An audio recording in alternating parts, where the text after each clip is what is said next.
नमस्कार। आज का वीडियो है एक समय था जब व्यक्ति अपने जीवन को चलाने के लिए उसी तरफ बढ़ने लगता था जिस तरफ दूसरे लोग जा रहे थे। उसको कोई अपने जीवन का क्या सच है, कहाँ जाना है, किस लिए जाना है, उससे फ़ायदा क्या होगा, कुछ भी जानकारी नहीं थी। ऊपर से जो समझ है उसको भी बदलने का काम किसने किया? ऐसे लोगों ने जिन्होंने ज्ञान को जो है बड़ा अलग ढंग से समझाया। जैसे कि हम कहते हैं कि ज्ञान जो गीता में जो ज्ञान दिया गया है कि कर्मण्येवाधिकारस्ते मा फलेषु कदाचन, है वो किसी और अर्थ में समझाया गया है कि तू कर्म कर। उस समय युद्ध की बात चल रही है।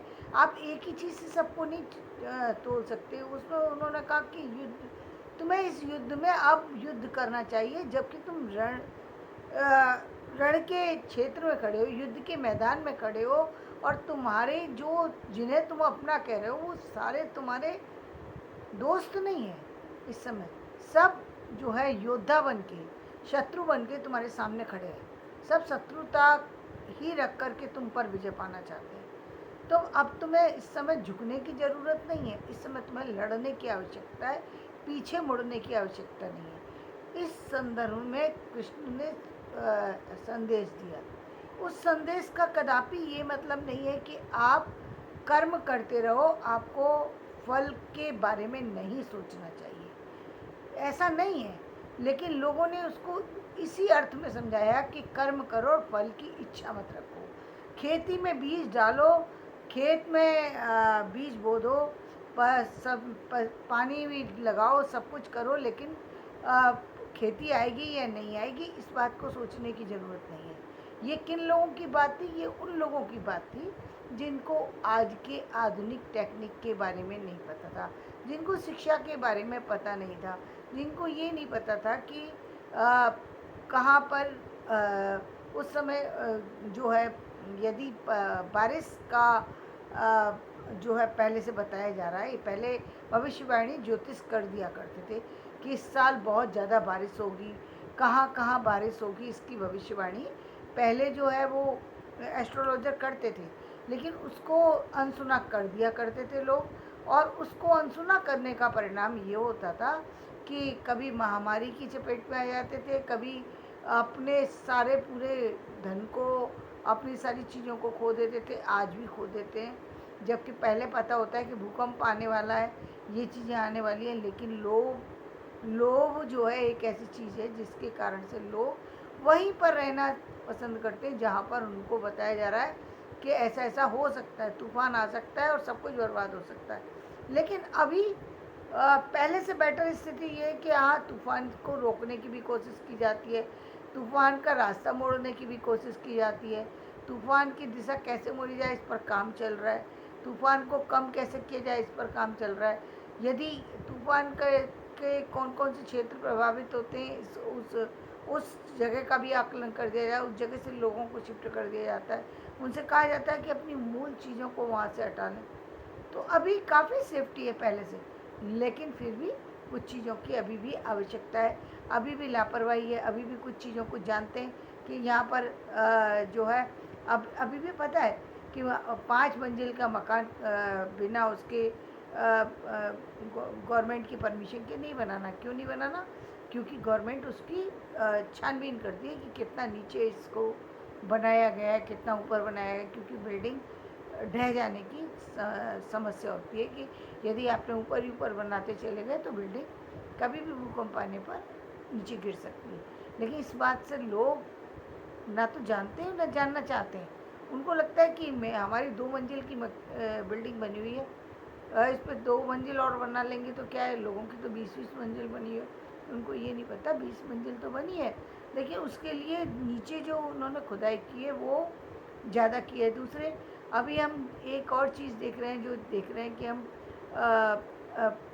जो नया जो सिस्टम आया है कि जहाँ पर हम अ, अंदर जो है भूमि के अंदर जो है मकान वगैरह चीज़ें वगैरह बनाने लगे।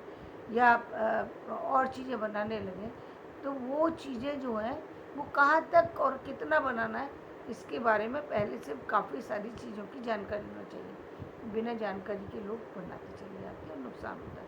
ठीक इसी तरीके से जीवन को भी चलाते थे, जहाँ पर कोई जानकारी नहीं है लेकिन करे चले जा रहे हैं। पढ़ना है लेकिन पढ़े चले जा रहे हैं, क्या करना है ये नहीं पता, क्यों करना है ये नहीं पता, क्या पढ़ाई करनी है कुछ नहीं पता नहीं। दोस्त ने लिया था हिंदी तो हमने भी हिंदी ले ली, दोस्त ने साइंस ली तो हमने भी साइंस ले ली, चाहे साइंस में हमारी रुचि है या नहीं, हम हिंदी में अच्छे हैं या नहीं, हम लिटरेचर में अच्छे हैं या नहीं, हम स्टिचिंग में अच्छे हैं या नहीं, हमें वही काम करना है जो दूसरे कर रहे हैं, दूसरे कर रहे हैं, चाहे उससे लाभ हो या हमें हानि हो, इसके बारे में नहीं पता होता। इसका परिणाम ये होता था कि कभी हाथ में व्यक्ति के अच्छी चीज़ें लग जाती थी और उसको फ़ायदा हो जाता था अचानक में, और वो सफल हो जाता था। अचानक में फ़ायदा होता था कि उसको पता नहीं है कि मैं क्यों पढ़ रहा हूँ, उसे पता नहीं है मैं टीचिंग में क्यों अप्लाई कर रहा हूँ, उसे ये नहीं पता कि 12th के बाद किस में जाना चाहिए। उसने देखा सी टेट कर रहे हैं, सी टेट कर लिया, जेबीटी कर रहे हैं तो जेबीटी कर लिया, बीएड कर रहे हैं तो बीएड कर लिया, नेट कर रहे हैं तो नेट कर लिया। जो जो जिसने कहा उसके पीछे पीछे चल दिए, उसके बाद कुछ पता नहीं है कि हमें उसका फ़ायदा होगा या नुकसान होगा। और फिर जब नुकसान हुआ, तब नुकसान हुआ तो ये कि मतलब आपको पहुंचना कहीं और था, पहुंच कहीं और गए। जब जब आगे निकल गए तब अब आपको अफसोस होता है कि ये चीज़ कैसे। लेकिन आज के समय में ऐसा नहीं है। तो इसका मतलब ये होगा फल की इच्छा भी करनी पड़ेगी आपको कि आपको क्या करना है। जब आपको ये पता होगा तभी आप उसके लिए काम करेंगे। तो ये फल की आपको पता है कि मेरे करने का परिणाम क्या होगा, और परिणाम कब निकलेगा ये भी पता है आपको कि कब परिणाम निकल सकता है। 6 महीने की मेहनत से, 10 महीने की मेहनत से, 12 महीने की मेहनत से, 20 महीने की मेहनत से, सालों की मेहनत से कब हमारी चीज़ का परिणाम निकलेगा और कितना परिणाम निकलेगा। जब आज के समय में हमें सब सारी चीज़ें पता है, फिर भी हम उसी चीज़ को करते चले जा रहे हैं और उसी दबाव को सह रहे हैं, उसी परेशानी को सह रहे हैं। तो ये जो है ये सबसे ज़्यादा मूर्खता की बात होती है। अब जैसे बहुत सारी सी चीज़ें ऐसी हैं जहाँ पारिवारिक चीज़ें हैं, पारिवारिक चीज़ों में आपको पता है कि परिवार में कहाँ किसके साथ में कितना अंडरस्टैंडिंग है, किसके साथ कितनी अंडरस्टैंडिंग नहीं है। लेकिन नहीं, हमको उसी तरीके से चलना है जिस तरीके से दूसरे लोग चल रहे हैं। फिर पढ़े लिखे होने में और अनपढ़ में कोई फ़र्क तो नहीं रहा। आपको जीवन चलाना है, लेकिन जीवन चलाने के लिए जीवन चलाने के कायदे पता होना चाहिए। कहाँ आवश्यकता है आपको हाथ मिलाने की, और कहाँ आवश्यकता है हाथ पीछे खींचने की, ये तो पता होना चाहिए। क्योंकि जब तक आपको पता नहीं होगी तो हो सकता है कि आप किसी गलत हाथ में अपना हाथ दे दें और सारी ज़िंदगी उसको पछताते रहें। तो ये आज की समझदारी की बात नहीं है। ये पहले की जो बातों को जो जोड़ करके एक तराजू में हर चीज़ को तोलने की जो बात थी वो गलत थी। जिसको हम कहते हैं, बार बार हम कहते हैं, भारतेंदु जी का नाम इसलिए लिया जाता है कि भारतेंदु जी ने उसी चीज़ को पहचाना था। इस बात को पहचान गए थे कि लोग जो है एक ही तरह से सबको देखते चले जा रहे हैं, एक ही तरीके से एक ही अंदाज में भागे चले जा रहे हैं। उनको कुछ पता नहीं, कोई आइडिया नहीं। एक बच्चे की कम कैपेसिटी है, कम योग्यता है। एक बच्चा ऐसी जगह से आ रहा है जहाँ उस पर मेहनत करने की ज़रूरत है, लेकिन हम उस पर मेहनत नहीं कर रहे हैं और हम उसे पिटाई लगाए जा रहे हैं बिना किसी बात की। उससे वो अपेक्षाएं कर रहे हैं जो दूसरे किसी और बच्चे से करना चाहिए। तो यहाँ गलती किसी और की नहीं, गलती किसकी? व्यक्ति की। क्योंकि उसने आप पहले सारी चीज़ें नहीं थी। यदि आप गलती करते थे फिर हम आपको कहेंगे कि आप वो क्षमा योग्य है। लेकिन आज आपको सब कुछ पता है, उसके बाद भी आप उस तरीके से चीज़ों को देखने की कोशिश नहीं करते। क्यों नहीं देखने की कोशिश करते? कभी कभी यथार्थ अच्छा होता है और कभी कभी यथार्थ कुछ कड़वा होता है, जिसमें काफ़ी मेहनत की आवश्यकता होती है, धैर्य की आवश्यकता होती है, बहुत सारा सहने की आवश्यकता होती है। यथार्थ ऐसा होता है। लेकिन ज़िंदगी है तो यथार्थ को तो सामना करना पड़ेगा, आप उसको तो नहीं हटा सकते। ज़िंदगी की कुछ चीज़ें, कुछ सच्चाई आपके सामने चल रही हैं, उसको कैसे हटा देंगे? आप जहाँ पैदा हुए हैं वहाँ की सच्चाई को कैसे मिटा देंगे? नहीं मिटा देंगे। नहीं मिटा सकते। हाँ, कुछ जगह कुछ चीज़ें मिटा सकते हैं, तो वहाँ उसको हटाने की और मिटाने की कोशिश करना चाहिए कि आप गलत चीज़ों में हैं और वहाँ से हट सकते हैं, आगे बढ़ सकते हैं, आपके सामने रास्ता भी है, लेकिन आप बढ़ना ही नहीं चाहते, तो वहाँ गलत है। जीवन में यदि आप रास्ता खोज करके सही रास्ते पर चलना किसी भी उम्र में शुरू कर दें, वो अच्छा है।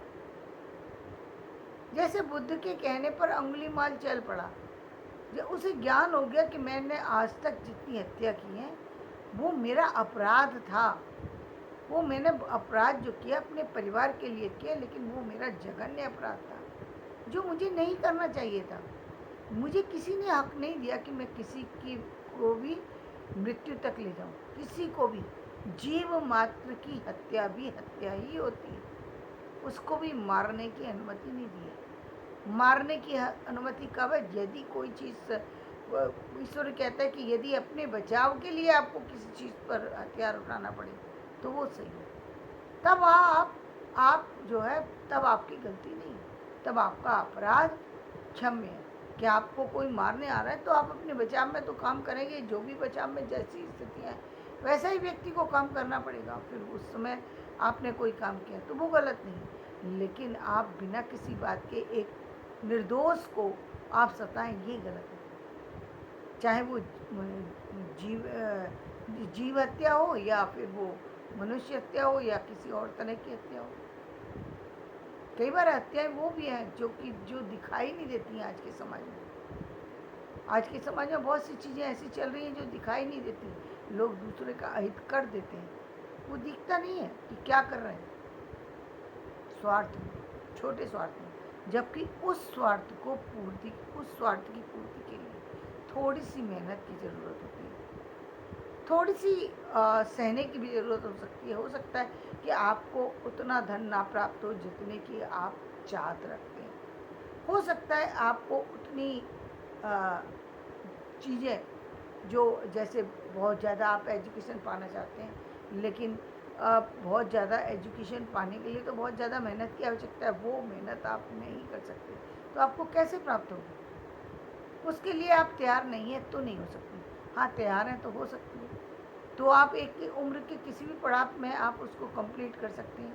कितना फ़ायदा होगा वो बात की बात है, लेकिन और हो सकता है कि आपको फ़ायदे का भी अंदाज़ा हो कितना होगा, तो आप उसको भी अंकन साथ लेके चल सकते हैं, तो आप उसके लिए काम कर सकते हैं। लेकिन जीवन में मात्र चलते रहना और बिना सोचे समझे काम करना और फिर सारी चीज़ों की जिम्मेदारी किसी और को ऊपर डाल देना, ये गलत है, पूरी तरह गलत है। क्यों? क्योंकि आप जब तक जिम्मेदारी दूसरों को ऊपर डालते रहेंगे तब आप अपने आप को जो है नुकसान पहुंचा रहे, किसी और को नुकसान नहीं पहुंचा रहे, आपका अपना नुकसान है, जिसका पता एक न एक दिन आपको पता लग जाएगा। और शायद आपको पता भी हो, लेकिन कुछ लोग ऐसे होते हैं पता लगने के बाद भी उस नुकसान को सहते रहते हैं और सारी ज़िंदगी जो है वो भागते रहते हैं, अपनी सच्चाई से भागते रहते हैं। जहाँ पर व्यक्ति को समझने की, रुकने की